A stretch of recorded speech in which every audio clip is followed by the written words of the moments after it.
Hello student, welcome to part 3 video of your chapter number 6 Boolean algebra and logic gates. Okay, now let's start with what is De Morgan theorem.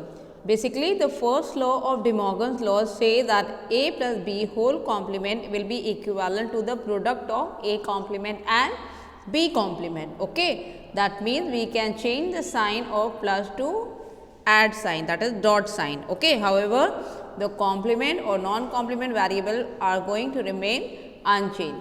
Similarly, the second law says that a dot b whole complement is equivalent to a complement plus b complement. In here also you can observe that dot sign has been changed into plus sign. So, here is the proof of this algebraic method by using it. Now, a plus b whole complement is a complement dot b complement. Now, in this you see that variable and its complement is 1 and their product is 0. Okay. The sum of variable and its complement is 1 and the sum of their product is 0. Okay. Now, this theorem is what about? That it states that a complement and b complement is complement of a plus b. To prove it, you can see here a plus b, then a complement is produced with b complement and it is equivalent to 0. Similarly, when it is being added, so it will be equivalent to 1. Now, let us consider the first case, that is the left hand side has to be proved whether it is coming to 0 or not. Okay. So, copy the relation, then expand it by multiplying these two brackets, you will get a dot a complement and dot b complement, then plus b dot a complement and b complement. Now, a dot a complement, the product of a variable and its complement is equivalent to 0. So, here you will get 0 dot b complement. Okay. And this b dot b complement can be written as 0 and then a complement will be copied as it is. And when b complement is multiplied with 0, the output will be 0. Similarly, a complement multiplied by 0, the output will be 0. Okay. And this when you will add them together, so both are 0, so it will come 0. Hence, the left hand side and right hand side has been proved. Same way you can do with second case also, a plus b whole in bracket plus a complement dot b complement is equals to 1. Now, let us prove the left hand side to make it equivalent to right hand side. So, a plus b plus a complement dot b complement is there. Now, using distributive law, you have to expand this.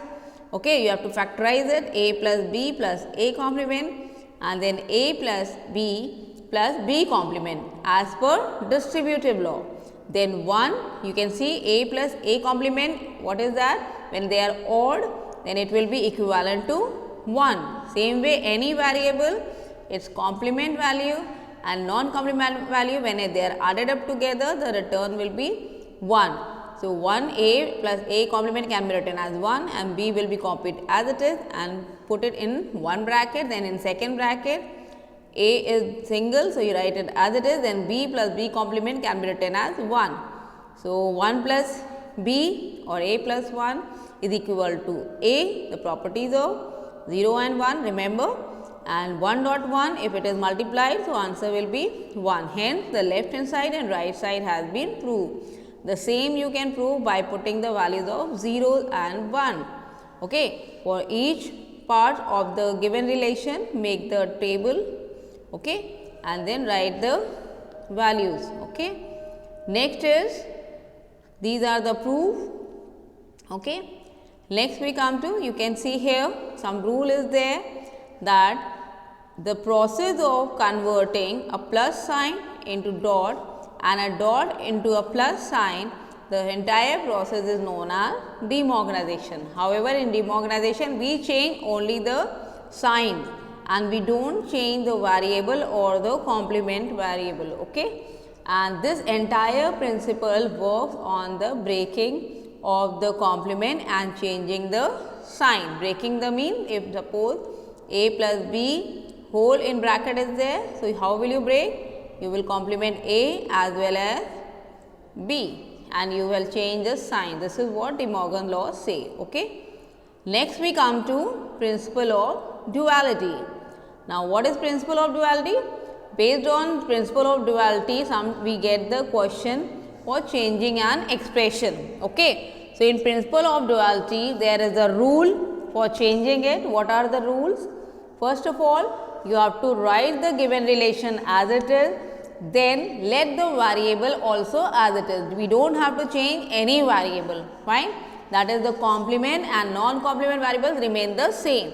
Then convert each plus sign into dot sign, then convert each dot sign into plus sign. Then afterward, if you find any 1 in the relation, you have to convert it into 0, and any 0 we are finding, you will convert into 1. Okay. So, this is the relation obtained on the basis of principle of duality. That means, variables need not to be changed, whether it is a complement or non-complement. Then 0 will be changed into 1 or 1 will be changed into 0. Dot will be changed into plus and plus will be changed into dot. Clear? This is what the principle of duality says. Now, adder gates, let us come to adder gate. Now, in computers there are some special gates or circuit which are also known as combinational circuit. These combinational circuits are used in performing arithmetic on inputted logical values. There are two main categories of adder circuits. These are half adder and full adder. Half adder is basically, in this we have to make 4 column, okay, and we will take 2 variables and then we will take the possible combination of the binary digits as you were doing earlier for making the truth table. Now, the third column will be of carry and the second column will be of sum. Okay. Now, we have to sum and write the sum over here, and if there is any carry, that we are going to write in the carry column.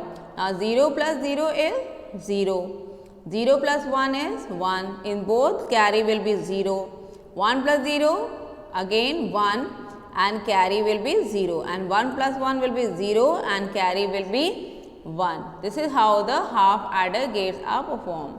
You can see here the circuit diagram is given, AND operator, this is the AND operator, okay. 2 inputs are passing, okay, A and B. Then you can see there is OR sign.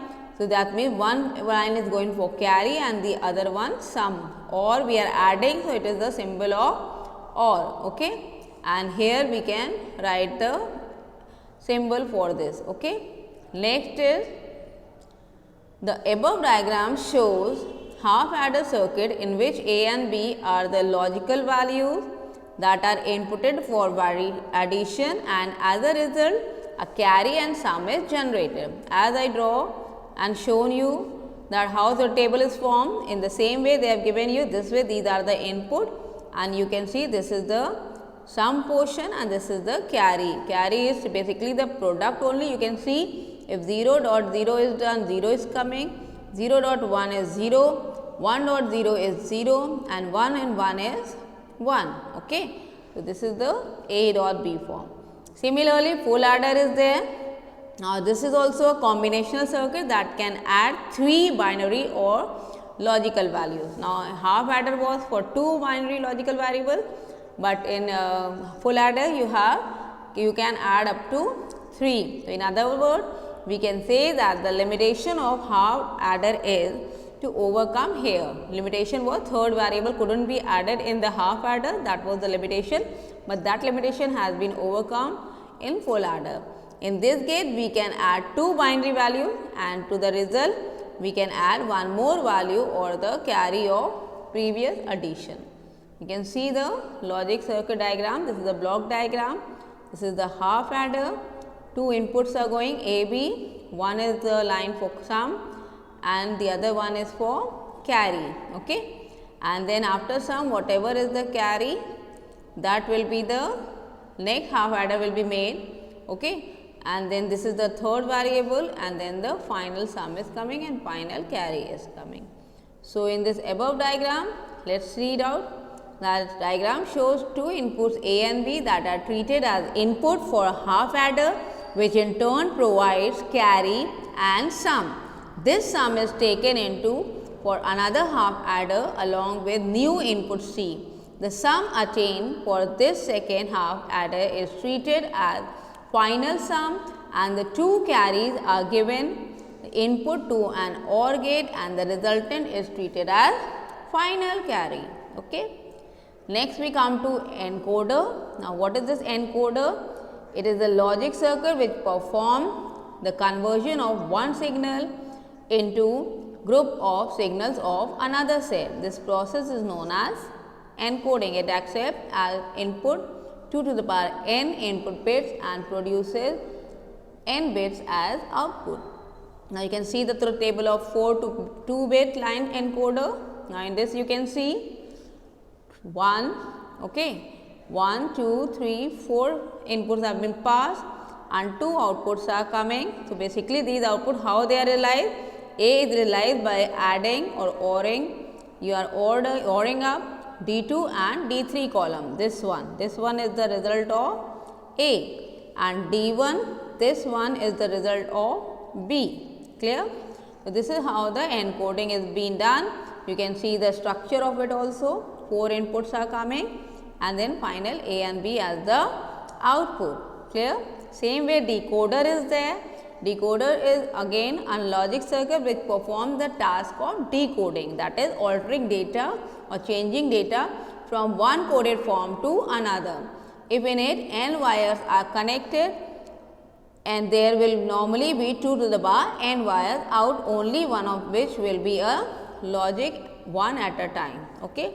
Now you can see 2 inputs are there, A, B, and then output is D0, D1, D2, D3, that was used in the process of encoding. Okay. Now we are just converting it back to the same set. Okay. So how they are realized? They are realized, the output is realized. D0 is basically the output with Boolean function as A naught dot B naught, and D1 with Boolean function as A naught dot B, and D2 with Boolean function as A dot B naught. Okay. And then D3 we have the function with Boolean as A dot B. Okay. Next we come to multiplexer. Now multiplexer on the other hand is a device used for transmitting more than one signal over a single channel. Now here with what that one communication is being shared, one communication device is being shared between several channels. This is achieved either by time sharing or by frequency sharing. The channel between several signals, only one data line is enabled at any instant as 1 and the other being 0. Okay. Now basically multiplexer interrogates each device in turn at high speed and tests whether it is ready to transmit or receive a character or not. If the device is ready, then what will happen? Character will be sent and delivered to the correct destination within the computer. This is what the task of multiplexer. Okay. So we stop here right now. In the next video, that is part 4 video of this chapter 6, we will be continuing with universal gate. Till then, again read out all the definition, learn it very properly, learn all the laws, okay, and how to solve or simplify the Boolean expression. Fine. Thank you, children.